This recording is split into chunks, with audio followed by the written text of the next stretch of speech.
Hello बच्चों।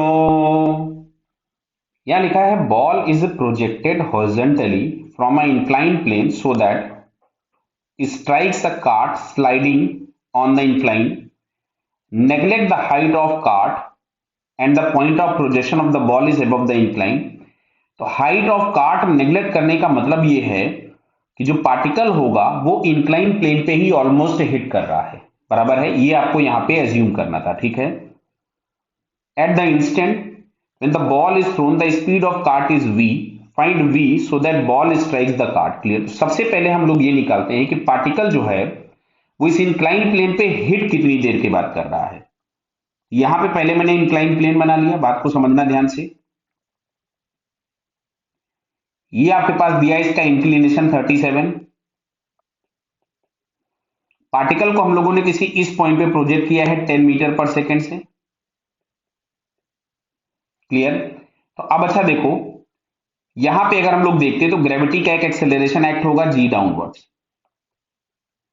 जिसके दो कंपोनेंट्स उठेंगे। ये 37 का एंगल दिया है, तो यहां जो कंपोनेंट आ जाएगा दैट इज जी कॉस 37, जिसको हम लोग लिख पाएंगे जी इंटू मतलब 10 इंटू 4/5, तो ये आ गया 8 मीटर पर सेकेंड स्क्वायर। यहां पे एक कंपोनेंट आएगा एक्सेलरेशन का जो कि आएगा जी साइन 37, जिसको हम लोग लिख सकते थे 6 metre per second square. Clear है? अब अच्छा बात आती है वेलोसिटी की। तो वेलोसिटी के दो कंपोनेंट्स होंगे, एक कंपोनेंट इधर जाएगा और ये वाला एंगल 37 है। ये वाला एंगल कितना है अपने पास? 37। क्लियर? जो कंपोनेंट इधर आएगा वो आएगा 10 cos 37, मतलब ये हम लोगों के पास मिलेगा 8 मीटर पर सेकेंड। बोलिए। और इधर जो आएगा वो 10 sin 37, मतलब ये हम लोगों को मिलेगा 6 मीटर पर सेकेंड। क्लियर है? बताइए। अब बात को ध्यान से सुनना। पार्टिकल जो भी है वो यहां कहीं से फ्लाई किया ऐसा, और ऐसा होते होते होते घूमते घूमते वापस इस इंक्लाइन पे हिट कर गया। तो अब अच्छा बताओ, पहले भी इंक्लाइन पे था और बाद में भी इंक्लाइन पे ही है, तो इंक्लाइन के परपेंडिकुलर मतलब इस डायरेक्शन में इसका क्या डिस्प्लेसमेंट हुआ? जीरो। अगर पूछा गया होता what is the displacement along the incline, तो अलोंग द इंक्लाइन इसका ये डिस्प्लेसमेंट होता। This is along the incline. Clear है? तो अभी हम लोग यहां पे कैलकुलेशन करने वाले हैं perpendicular to the incline. Perpendicular to the incline plane, आराम से समझना। Initial velocity of the object perpendicular to the incline plane is 6 metre per second. Acceleration के नाम पे हम लोग लिखेंगे -8। माइनस क्यों लिखा? बिकॉज ये वेलोसिटी के अपोजिट है। इंक्लाइन प्लेन पे वापस हिट गया क्या? तो इंक्लाइन प्लेन के डिस्प्लेसमेंट परपेंडिकुलर क्या होगा? जीरो। समझो बात को। जैसे एक ऑब्जेक्ट को आपने अर्थ से उठा के फेंका और वापस वो सरफेस पे गिर गया, ग्राउंड पे ही आके गिर गया, तो अलोंग द ग्राउंड तो कुछ डिस्प्लेस हुआ, but perpendicular to the incline उसका कोई डिस्प्लेसमेंट नहीं। सेम कंसेप्ट हम यहाँ यूज कर रहे हैं। तो सबसे पहले हम लोगों ने लिखा सिंपल यहां से s बराबर UT plus half A T square.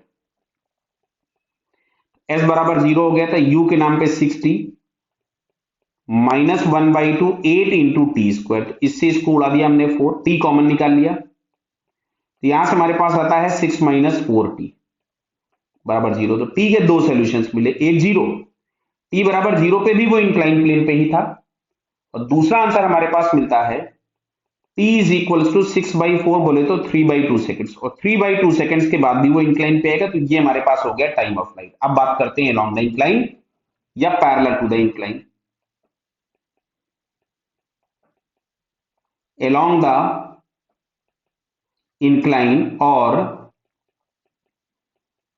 Parallel to the incline, समझना बात को ये। क्लियर? तो अब अच्छा देखो, अगर हम पैरेलल टू द इंक्लाइन देखें तो हम लोग इस डायग्राम में फिर से बना देते हैं।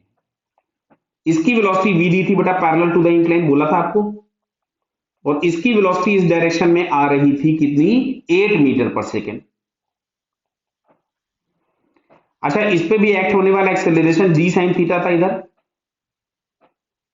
और इस पे भी एक्ट होने वाला एक्सेलरेशन जी साइन थीटा था इधर। इतनी कहानी इसलिए की क्योंकि हम लोग यहां पे रिलेटिव से कैलकुलेशन करने वाले हैं, तो ध्यान से सुनना बेटा। इनिशियल रिलेटिव वेलोसिटी अगर हम लोग यहां से लिखते हैं तो इट इज 8 - b, क्योंकि इसकी वेलोसिटी 8 और आगे वाले की v। रिलेटिव एक्सेलरेशन लिखते जीरो, क्यों? इसका भी जी साइन थीटा, इसका भी जी साइन थीटा, दोनों में माइनस कर देते। रिलेटिव डिस्प्लेसमेंट, तो अगर ट्रॉली जो बॉल है वो 6 प्लस एक्स गई और ट्रॉली अगर एक्स गई है, तो रिलेटिव डिस्प्लेसमेंट आपके पास आ गया 6 मीटर। सिंपल यहां से हम लोग लगा देते हैं एस बराबर UT plus half A T square, और जो टाइम टी है वो आया है 3/2 सेकंड। क्यों? जितनी देर में ये बॉल जाकर के इंक्लाइन पे हिट की है उतनी ही देर में तो वो ट्रॉली पे भी जाके हिट करेगा ना, क्योंकि अल्टीमेटली ट्रॉली का हाइट 0 दिया था, मतलब बॉल ट्रॉली या इंक्लाइन किसी पे भी हिट करता हुआ हम मान सकते हैं।